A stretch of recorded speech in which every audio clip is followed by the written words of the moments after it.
Chef Nomi. Oh, yeah. So it is an aggressive variant. In fact, it is so aggressive that Tempo Rogue that ETC brought, he anticipated other rogues being in the event. So that's not going to help him out in this matchup, because in his main deck, ETC, this is his secondary deck. So basically just more greed. Generate lackeys and a bunch of ways. Some of the other rogues that were ETC is, I think, our oldest competitor. He's in his late 30s. Yeah. He also has a whole family and a full-time job in construction. And it's like, construction is not an easy job. Construction and contract labor, that is like one of the hardest jobs out there, in my opinion. Because, you know, my dad did a bunch of architecture, so we were constantly around contractors. Like, that's just a lot of labor, even if you're not necessarily the one physically lifting it. It's just many hours and very tiring and dangerous. So this guy comes home from a very long, arduous day and decides to grind Hearthstone from one grinding to another, and gets to the top 10 points of the region and qualifies for the Grandmasters based off that criteria. I talked to him in Taiwan, and I was like, so what's the motivation? He's like, well, I've always been a huge fan of World of Warcraft, and I've always wanted to be some kind of pro gamer, but I never knew I could. And now that I'm in my 30s, I kind of gave up on that dream. I played Hearthstone for fun. And then I was like, well, what does your wife think now that you have like 2 kids? One's like 8, one's like 4.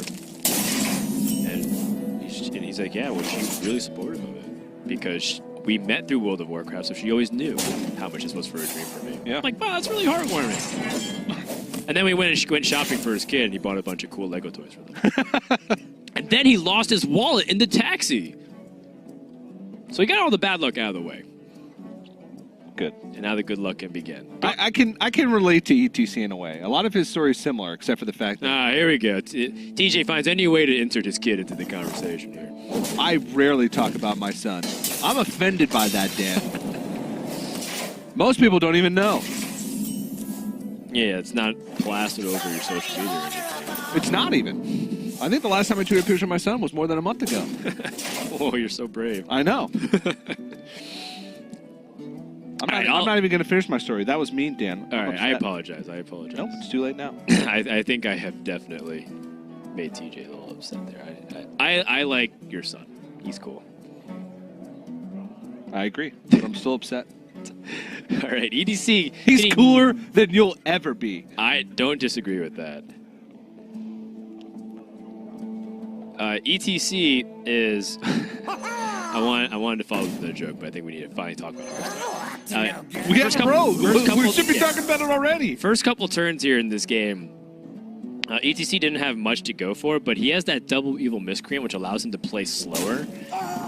So I think a lot of rogues kind of get into this mindset of I need to play like the Dread Corsair and the Waggle Pig and push tempo, but increasing his options is definitely a viable route when you have double miscreant with 2 Waggle Pigs. You can even just out-resource the warrior straight up.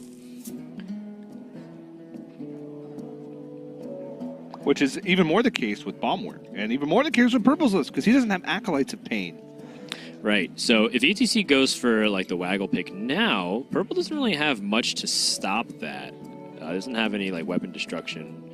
And then ETC can bounce the Miscreant, can bounce anything else that he deems worthy. Armor Smith helps him even go even longer into the game. Yeah, that's really interesting, actually.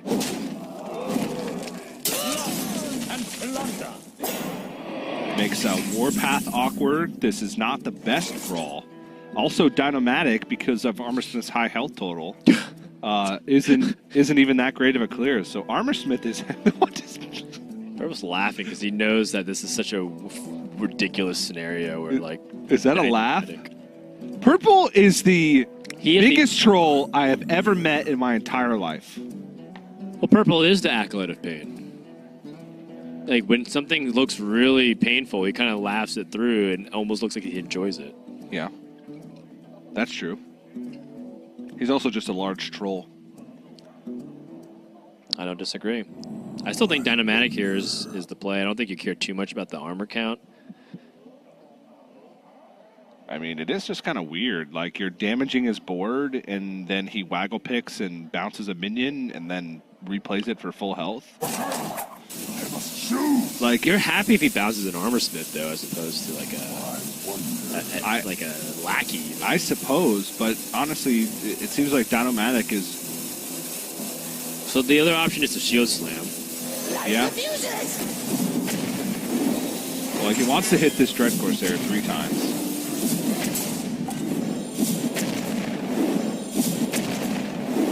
Okay. That's a good outcome. Yeah.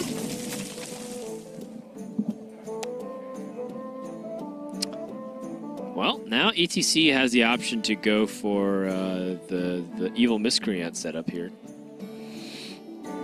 Yeah, he could play Ethereal Lackey, Evil Miscreant, then swing with the Waggle pick. So he has a chance to get Evil Miscreant back and has a chance to get Ethereal Lackey back. Yeah, he does have a way to also even activate through backstab first, but Ethereal Lackey just seems overall better. Pilfer, Vendetta, or Shiv all kind of just deal a little bit of damage here. Vendetta doesn't do much to... Well, Vendetta is nice if he had the ability to activate it. Yeah. So many options. Interesting. I guess Shiv just to cycle through. Yeah. Up to no good. He has the option now to backstab Shiv, the 3-4, and then swing with the weapon.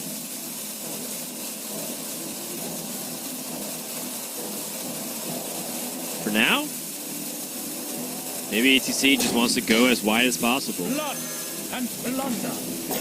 Oh, wow.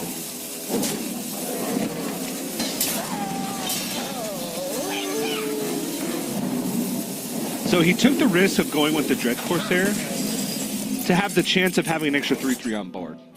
He said, I'll take the risk of playing the Dread Corsair. I'll take the risk of bouncing it back because All right. if I hit something else, I have an extra 3/3 on board. Because if he swings, he can't play it afterwards because it's too expensive because he's giving up his weapon. So I understand the play. I don't know if it's worth the risk. Of course. Because bouncing back the Evil Miscreant or the Ethereal Lackey, much, much better.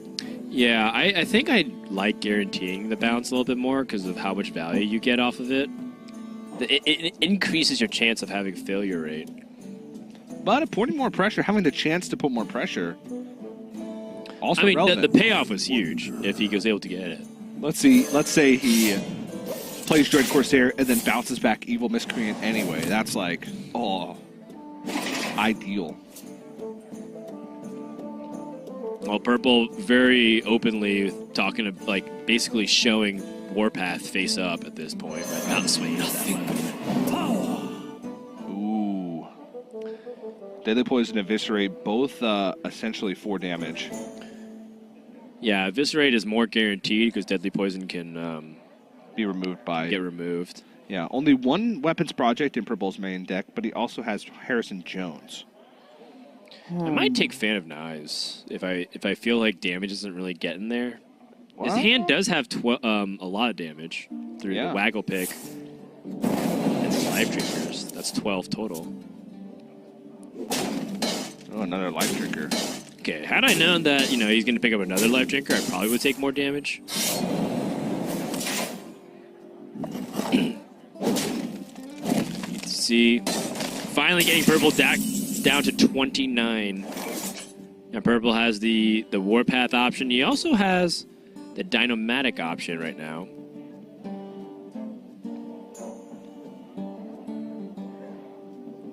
A little bit of a punish for not swinging last turn, because if he did, Dynomatic would clear. Yep.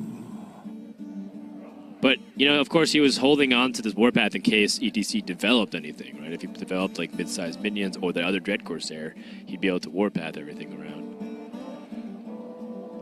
So by equipping and halting, he actually stopped ETC from developing, because ETC is smart enough to read into that.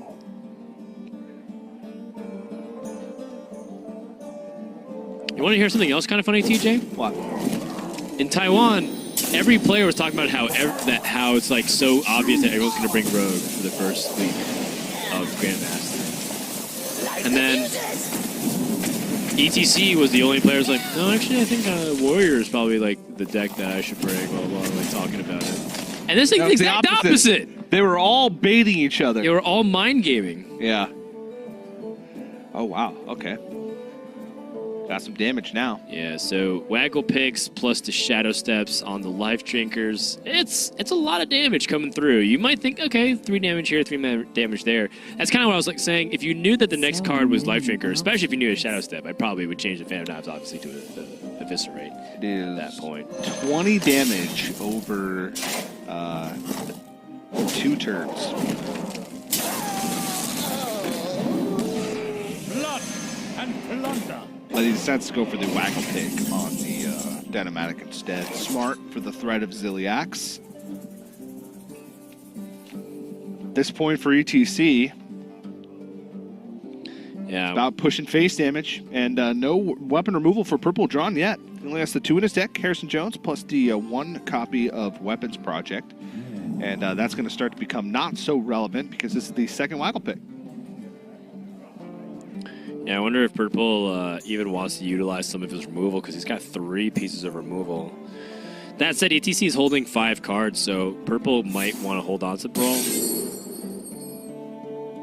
Beryllium Nullifier, Mega Devastator, Bulldozer. Mega Devastator, definitely the best, but I don't think the Omega works the way you think it does with Coin.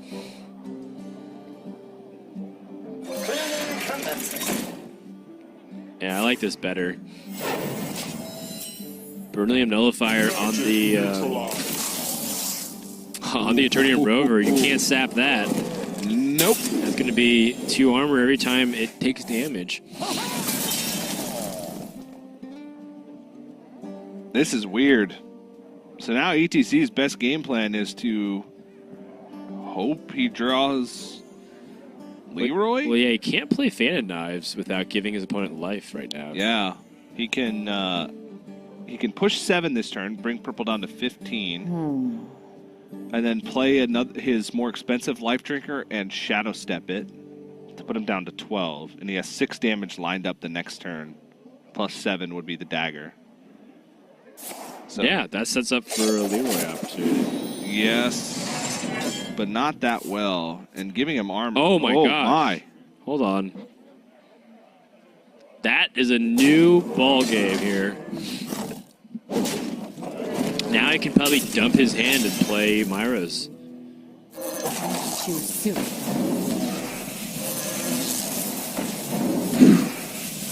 It's a lot of drinking. Armor gain here is super clutch, being able to shield slam this other 3/3. Purple just trying to hang in there to prevent ETC from running him over. Yep. And one way or another, we're coming to the conclusion of this game. Oh, he plays the Omega Devastator, too. I like it. I think he needs tempo. Well, let's say a big Edwin comes out. He can execute it, but then he has to trade in one of these big minions to do so. I don't know. Maybe. Sure. ETC has SI7 agent.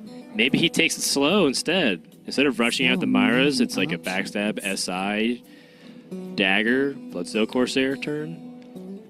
He could do all that besides the dagger and still Myras. That's also true. I don't like having the Blood Corsair as a one of compared to another copy of a card. I wonder.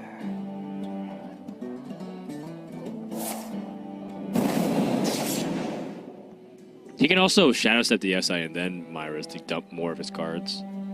So like you would SI the 4/3, Shadow Step the SI, and then Blood Corsair, and then Myra's and stays all over it.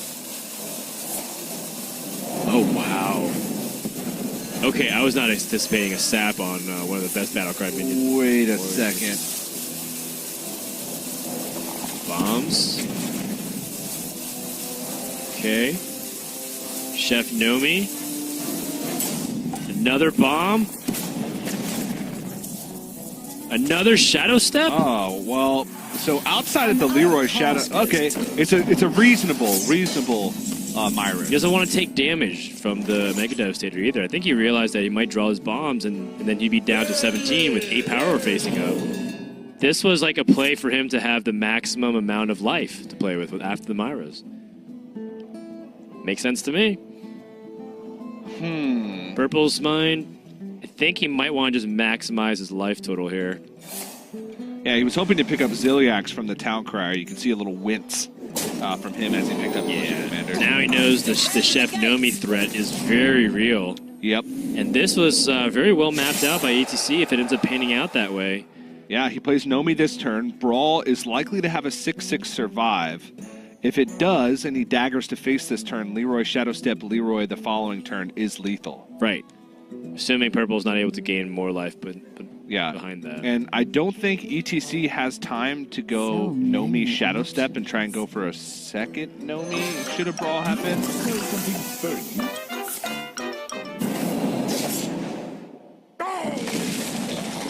Another sap.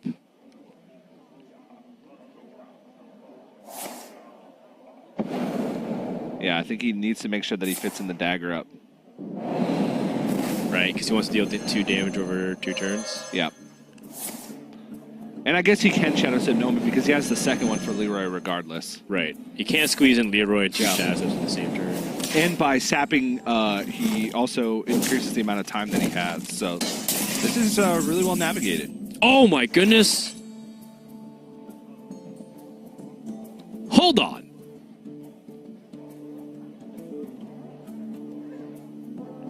Two saps were just used. Not that you could really sap the Eternian Rover anyways. Ooh! That is a big-time draw here for Purple. Now, where do we attack? No. Do you attack face and then brawl? Do you attack and then just a Mega Devastator and hope that you can? You know, that's too optimistic. If he attacking face is obviously is the best, right?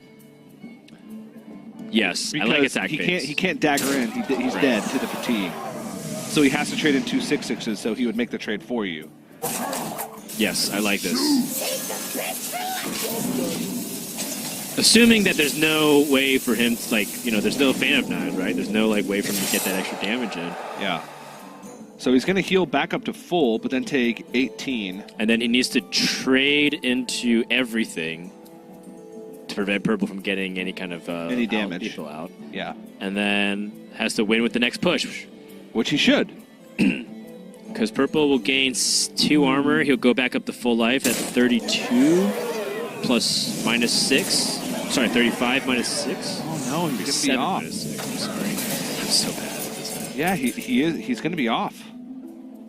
Because he only pushes 12 this turn. I'd calculate that he push 18. Brawl's only going to leave 1 6/6 behind.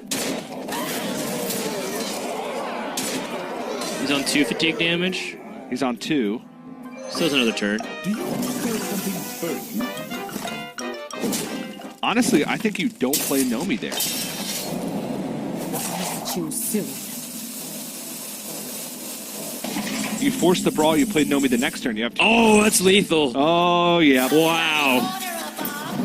Oh, so close. That was... Oh, and throws in the Brawl. Hey, come on, man.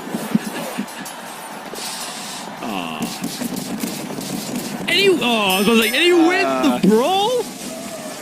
Yeah, so wait, no, he's taking 3 fatigue damage the next turn, right? Or 2. Yeah. If he's taking 3, no, then he has to play Nomi that turn because he has to win on the following turn. So now, heavier package. He took out the Wisp, though, TJ. Oh, no. How can he survive? How does he manage? How does he ever activate his evil miscreant against Warrior if he's not on the coin? It's just impossible. I don't think he can overcome this. Much better situation to start things off for Purple, I feel. Does have the Dr. Boom Mad Genius. That is a boon. A big one at that. ETC missing preparation, missing backstab, has the evil miscreant. Dagger, punch him. Yep. Pretty straightforward, I think, here from ATC in the next couple turns here. Unless he picks up a combo activator, seems like he's just going to be trying to curve out to the best of his ability. Rogue hasn't really changed at all over the years. And that sometimes its draws defeat itself. You don't have to worry too much about beating it.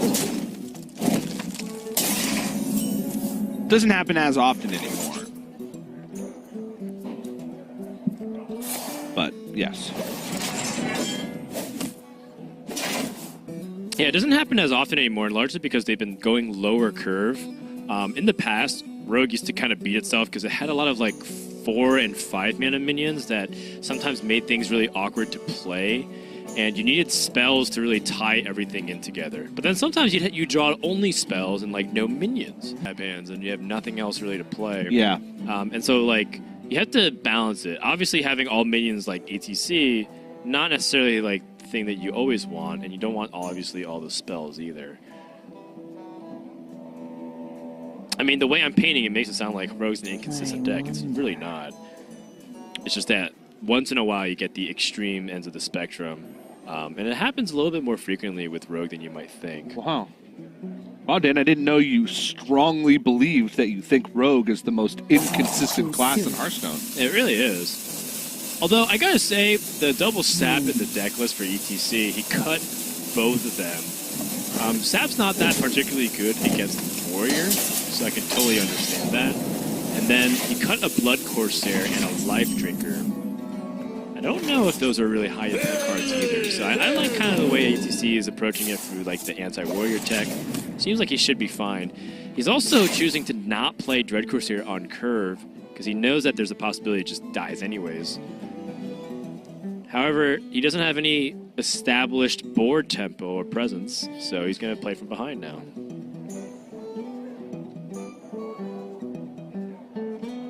I feel like setting up the SI7 agent last turn would have been completely fine.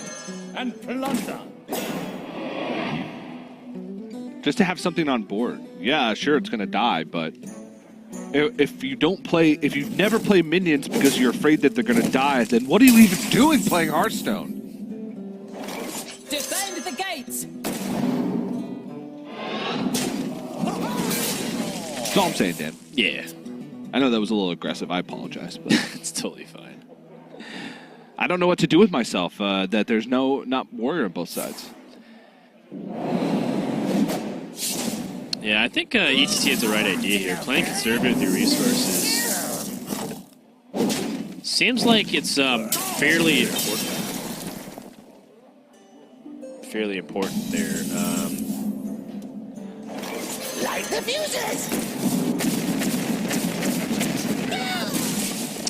Oh yeah, it's the idea that lines up really well into Dynomatic there. But it's not a... yeah.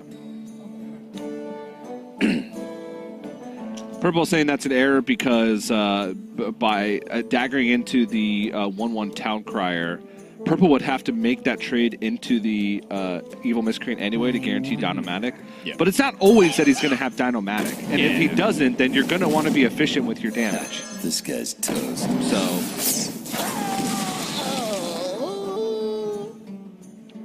Purple just trying to throw a little edge into this matchup.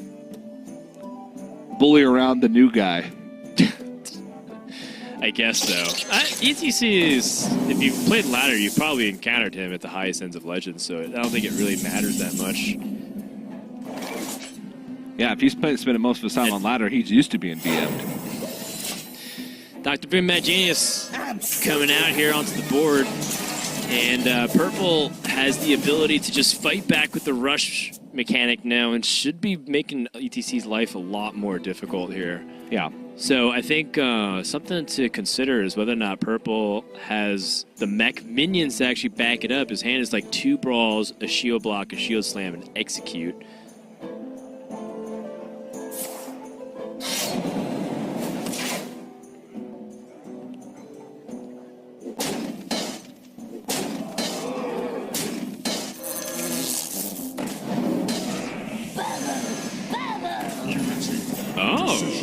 Yeah, I mean, that's a pretty good one. Just helps make the board resilient. Yep. It is still weak to a Warpath.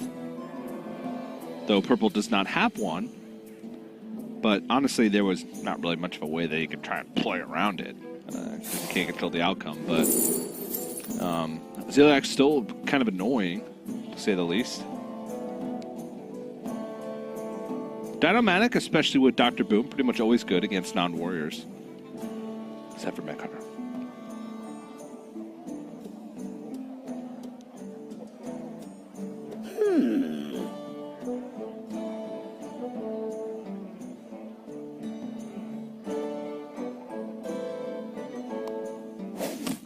Light the fuses!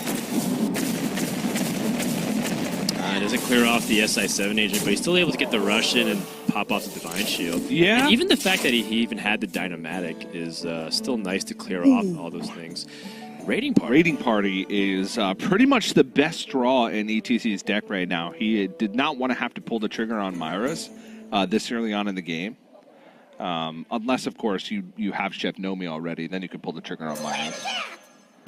But he wants to be able to guarantee that he draws like his second Evil Miscreant, his Ticeburn Togwaggle. He wants to have more consistency of damage, and in that case, Waggle Pick just becomes that much more impactful. Now, Purple does have Harrison Jones, but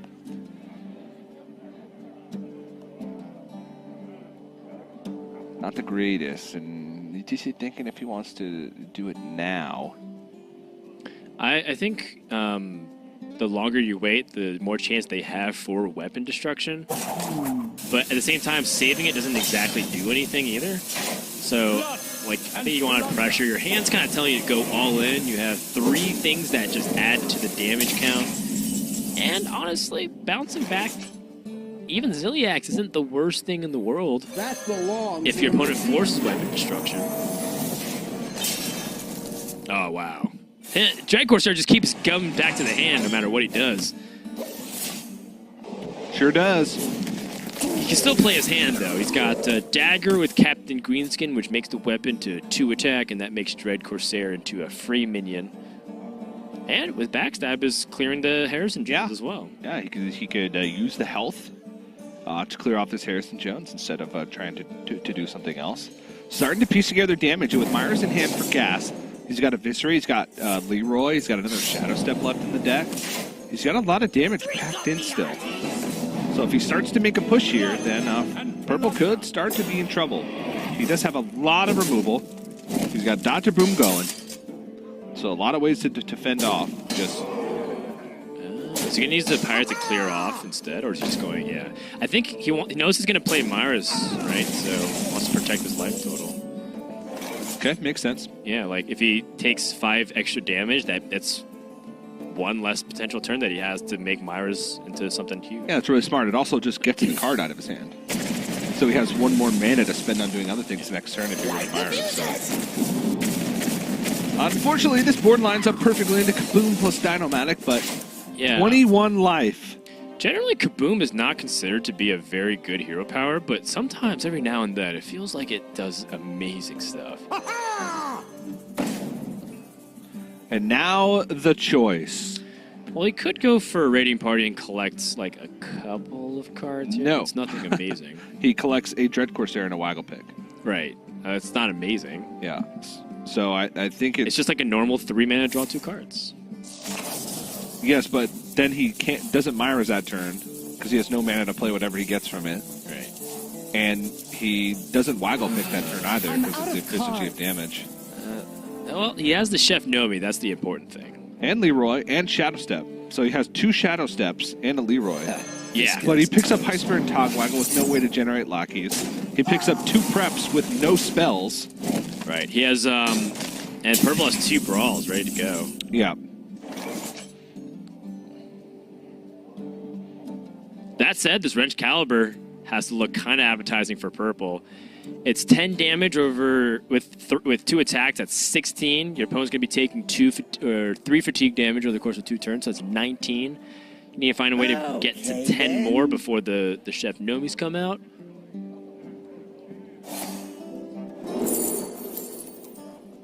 Skater Boy. Skater Bot. Don't really need that, considering that everything has rush anyways. Part of the appeal of Skater Bot is giving whatever you play rush. The Replicating Menace is interesting because it gives like higher chance for you to win the brawl if you end up playing it and winning against the Chef Nomi. Purple could also simply just play the Replicating Menace now instead of 3 1/1 minions. But I think Militia Commanders is slightly better in this spot.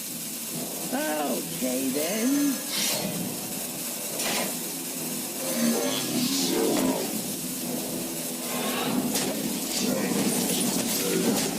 All right, putting him on a clock. I guess Militia Commander has a 5 rush in case he doesn't have Chef Nomi. So Yeah. this opens up better possibilities. 5 points for the bomb, 1 point from the fatigue. Right. And also, this is more power on the board, too, just because you have 3 1/1s as opposed to a single 2 whatever. So, definitely Purple trying to squeeze out every bit of damage here. All right, so here's the play. Leroy, Shadow Step, Leroy, Shadow Step. So many options. So you deal 14, 14. Hope that he doesn't have any armor gain in hand, and you fill up his board so he can't play anything. Oh, okay. That's a hard play to make, I'll tell you what. Yeah. I gotta say, that one is, like, really ballsy. You could also still do that play after this if he does have a brawl. You don't have time. Because you're taking 2 more fatigue, you know that there's 8 damage on board. In order to make that play, you have to be able to take 7 damage because you're leaving 7 1/1s on board. He doesn't have time. If he wanted to go for that play, he had to do it that turn.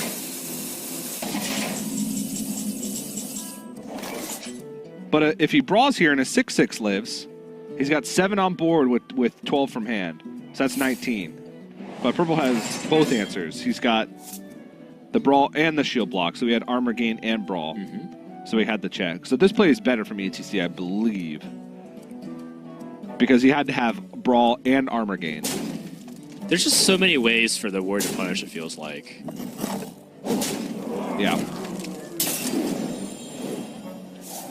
Purple can actually go even on the brawl percentage here if he hero powers and also goes for the brawl. That's kind of funny. He's gonna... Yeah, this is better, I think. Because he still can respond with, like, execute. Oh my gosh, he wins the brawl! Oh wait, he can't execute because none of those minions were damaged. I'm out of cards. I don't know. I think ETC took a little too much here. Doesn't have enough life to play with. The Chef Nomi is great, but doesn't have time to play. Yeah, he just dies the next turn. Not even a brawl needed for Purple because he has 4 damage on board, plus 3 from the fatigue. So Purple will continue the trend of Warrior winning every match so far in America's Grandmasters. I mean, this is why people were afraid to bring Rogue, because of the possibility of running into the Warrior. It is something that happens. I still firmly believe Warrior beats the Rogue. Well, I mean, Purple was a non-Ziliax top deck away from losing the first game. And Yeah, not having either Shield Slam or Shield Block or Brawl in his hand from losing this game. So they were on a razor's edge. It wasn't a stomp by any means. Choose soon. Well played. And ETC going through the calculation. Can't really do anything. Yep. And just 3 attacks plus the fatigue. That's going to do it. All right. Okay.